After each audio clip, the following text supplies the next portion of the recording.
It's always exciting when you have an idea about what something can look like, and then you put some time and some energy and some resources into it, and to see it now 2.5 years later at this point, and to know all that's gone into it, all the people who put so much effort into it, means a great deal. And obviously, just so incredibly grateful to the Atkins family for their generosity in allowing us to make this possible. And I think that it's been a great resource already for the community, but we'll just continue to grow as we open it up and start to get more traffic through here. The coaches kind of broke down a little bit how it helps them competitively and all that, but from your vantage point, how does it help the program, the athletic program, and beyond? I think one of the things that excites me about this project is just all the different ways it can benefit not just Illinois athletics, but I think the university and the broader community. Certainly, relative to the athletic program, the things that we can do here now from the golf program's perspective, I think are pretty self-evident.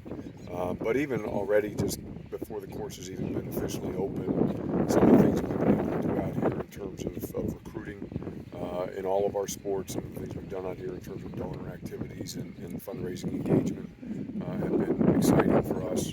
And I think the university is starting to utilize the space more and more as well, and I expect that will grow in the future. And then the stability that we brought to this part of Urbana, and I think that the outreach that we've seen, the energy around even the residential area here has been off the charts in the 18 months since we announced the project. And so it's, I think, a win-win for everybody that's been involved. The potential to host larger tournaments or even maybe a postseason, how much does that kind of elevate you guys as a program? Look, I mean, our program's in a pretty strong position right now. I think but it helps. It certainly puts us in a position to do some things with Illinois golf that we've never been able to do before, or at least not for a really long time. And so talking to Mike and Renee, to Jackie, knowing that this gives us another tool in the toolbox that we can use to further polish the reputation of Illinois golf, not just regionally but across the country, is always something that is going to be interesting to us. What's your experience as a golfer, and how much have you been out here so far, if at all? Well, hardly anybody's been out here. The weather's been so rough this spring. I'm not much of a golfer. I enjoy playing. I'm not good at all. I won't embarrass myself and tell you how this morning when I put my back in my truck, I realized how old my clubs are. It's an embarrassing number. So it'll be fun to get out there today and see the course. I got out last week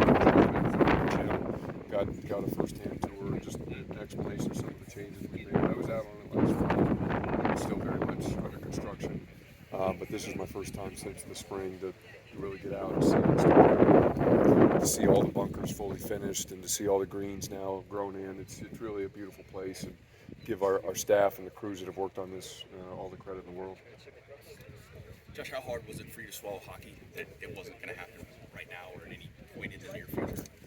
I think anytime you put as much time into something as we did into that project, that was something that we put over 5 years of effort into, and did a lot of travel across the country, met with a lot of really interesting people, and certainly you expect those things to reach a certain outcome, and for a variety of different reasons it just wasn't in the cards. And so you learn in economics in school this theory of sunk costs, and I think you can really pull yourself in a hole if you justify continued activity based on past action. And for us, it got me to reach a point where we just needed to make a decision, and we had some other priorities where we needed to put our resources and our time.